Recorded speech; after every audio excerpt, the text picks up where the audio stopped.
Es el momento precisamente de escuchar a nuestro veterano compañero periodista. Adelante. Gracias. ¿A cómo estamos hoy? Y los demócratas ganan 8. Estoy medio asustado yo. Están llegando muchas tarjetas de Navidad. Y poco de Parece aquello. que nos van a matar tarjetazo limpio. El diablo. ¿Qué es esto? Qué duro. Bueno. Muchas tarjetas.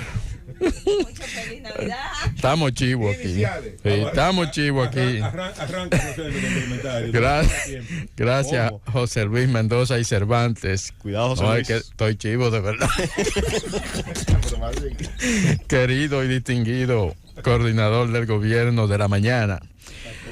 Un saludo afectuoso, como siempre, para don Álvaro Arbelo.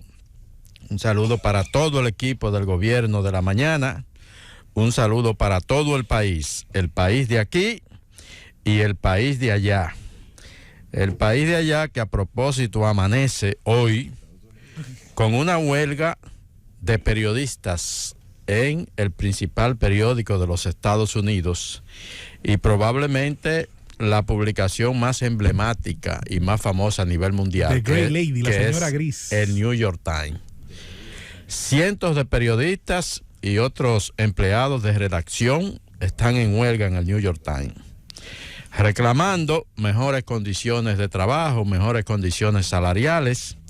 Dice que están hartos de una negociación que se ha prolongado por muchísimo tiempo, porque el último pacto laboral venció en marzo del año 2021 y ayer ya en la última reunión que sostuvieron el sindicato que los agrupa y la dirección del medio, bueno, pues no hubo acuerdo y a partir de las 12 de esta madrugada amaneció el New York Times en huelga, un periódico fundado en 1851 y que durante 5 décadas no había visto una situación como esta. Y como decía, fundado en 1851 y ha sido propiedad durante 5 generaciones de una misma familia, la familia Sulzberger, que fue desde el principio, fundaron este periódico y lo han mantenido a través de 5 generaciones. Vamos a ver lo que pasa en el New York Times. Esa es una información que no podía yo dejar de reseñar, como tampoco podemos dejar de reseñar antes de llegar a Perú. Uno creía que lo había visto todo, porque cuando usted se encuentra en Estados Unidos con un presidente tratando de desconocer el resultado de unas elecciones, tratando de subvertir el orden constitucional y llegando incluso a pedir que se suspenda la Constitución, como lo hizo recientemente, y que se anulen unas elecciones y que se les reponga a él en el poder, y usted dice, pero es increíble, es inaudito ver eso en Estados Unidos. Ahora, Alemania también. ¿Usted no quiere vivir en democracia? Insólito lo de Alemania. Alemania también. La policía alemana, y leo textualmente, detuvo la madrugada de este miércoles a 25 personas, 22 de las cuales son sospechosas de pertenecer a una organización de ultraderecha que conspiraba para derrocar al gobierno y formar uno nuevo. El grupo de extrema derecha y exmilitares son sospechosos de haber hecho preparativos concretos para entrar violentamente al Bundestag, el Congreso, la Cámara Baja del Parlamento, con un pequeño grupo armado, informó la Fiscalía allá en Alemania.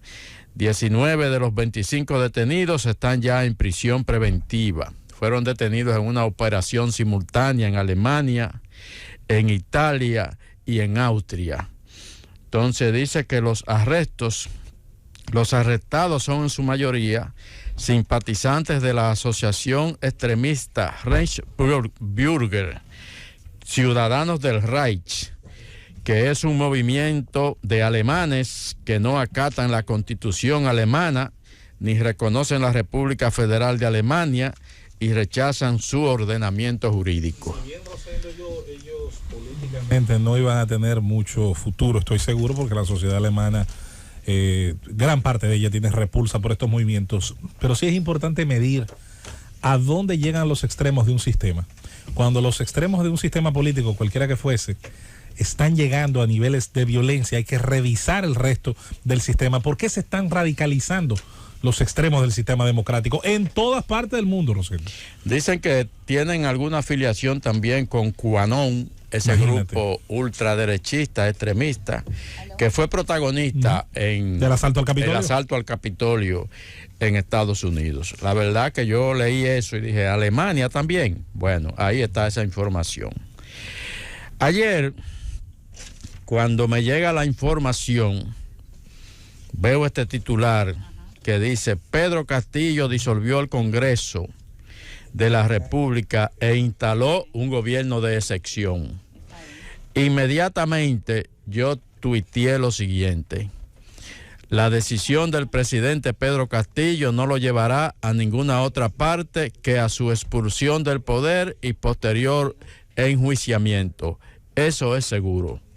Eso puse yo en Twitter. Inmediatamente vi el titular de que Pedro Castillo había disuelto el Congreso y que prácticamente estaba propiciando un autogolpe de Estado. Y minutos después, como una hora después, se desencadenaron esos acontecimientos que lo tienen ya hoy a él en la cárcel. Pero es bueno señalar, Rosendo, que él estaba así bajo la amenaza constante del Congreso de un proceso de impugnación, de impeachment, de un eventual juicio político. Pero él hoy, con su decisión, cambió lo que pudo haber sido el titular y la baraja política, porque de ser víctima pasó a ser victimario. Él le dio las condiciones. Se la puso en bandeja de plata, cometiendo un error garrafal, porque si hubiese permitido que se concretara lo que ya iba a pasar ese mismo día, que era que lo destituyeran por vía de ese proceso. Que tampoco era seguro que lo destituyeran, pero era porque lo habían intentado en otras dos ocasiones, pero era muy probable. y no lo habían hecho. Pero el titular hubiera sido distinto y los apoyos a nivel internacional hubiesen sido distintos. Hubiera podido someter el recurso de inconstitucionalidad, porque se va a discutir, de hecho, quién de los dos hizo el proceso correcto. La Constitución peruana dice cuáles son las razones específicamente por la que se destituye, cuántas veces se puede convocar al Consejo de Ministros, y pasada una cantidad de veces que no se logre hacer la convocatoria, entonces dar paso a la siguiente parte del proceso. Ya DINA es una realidad. Sí, está en el poder. No hay un país en Latinoamérica donde hayamos observado una situación política tan inestable como Perú en las últimas décadas. Desde la Argentina de los 5 presidentes en 5 días yo no se vivía ahí. Alberto Fujimori gobernó por más de un periodo, pero hoy está preso. Ollanta Humala gobernó su periodo completo, cayó preso, ya está suelto. Alejandro Toledo gobernó su periodo completo, pero no cayó preso en Perú porque se fue, está preso en Estados Unidos, solicitado en extradición. A partir de ahí, Alan García había sido presidente antes, pero terminó suicidándose con el tema de que lo querían arrestar por el tema de Odebrecht. Después de Alejandro Toledo, entonces vino Pedro Pablo Kuczynski, tuvo que renunciar. Ahí vino entonces el señor Vizcarra, lo destituyeron. Manuel Merino, Francisco Sagasti, y entonces llegan a Pedro Castillo. Desde que Pedro Castillo inició su gestión, dio inmediatamente síntomas de que no iba a durar mucho como presidente de Perú, porque sus primeros movimientos fueron definitivamente un desafío y cometió errores inmediatos que lo colocaron de frente con el statu quo peruano. Lo primero que hizo fue designar a un primer ministro totalmente divorciado de lo que es la realidad política, o era la realidad política del Perú. Guido Bellido Ugarte, investigado, dicen los reportes, por su apología al terrorismo vinculado a los grupos de Sendero Luminoso y ese tipo de cosas, vino el reclamo inmediato de no solo del Congreso, sino de prácticamente todos los sectores políticos peruanos y de la sociedad civil peruana, que ese no podía ser el primer ministro para organizar un gobierno en un país que estaba en una convulsión política definitiva. Y Pedro Castillo quiso resistirse en principio, pero finalmente tuvo que acceder y destituirlo. La fragilidad de su proyecto político, Rosendo, implica haber llegado con un partido relativamente nuevo, sin programa, sin socios políticos poderosos, con un Congreso muy dividido en un grupo de fuerzas. Y oiga este dato, atención, Khalil Michel, que gusta de discusiones geopolíticas. ¿Tú sabes cuántos decretos de modificación de gabinete hizo en año y medio Pedro Castillo? 70. 80. 80. Me quedé corto. Te quedaste corto por 10. Demonios. Y tuvo 6 primeros ministros en un año y 5 meses de gobierno. Así no se puede. Entonces, así definitivamente no se puede o no se podía. El Perú está sumido en una crisis política. Ahora mismo llega la 6ª presidente en un año y pico. La señora Dina Boluarte, que era la vice de Pedro Castillo, es una abogada de 60 años. De ella se dice que, comparada con Pedro Castillo, podría ser una opción que, si se sabe manejar, podría llegar a completar ese mandato presidencial que debe concluir en el año 2026. Abogada de 60 años, se dice que políticamente es más hábil que Pedro Castillo, pero que además está rodeada de un equipo de profesionales que, si logran concertar con los diferentes sectores políticos del Perú, el Perú que necesita de alguna manera, independientemente de si están de acuerdo con quien gobierna o no, el Perú necesita ya de manera urgente algún tipo de estabilidad, por lo menos un gobierno que complete un mandato.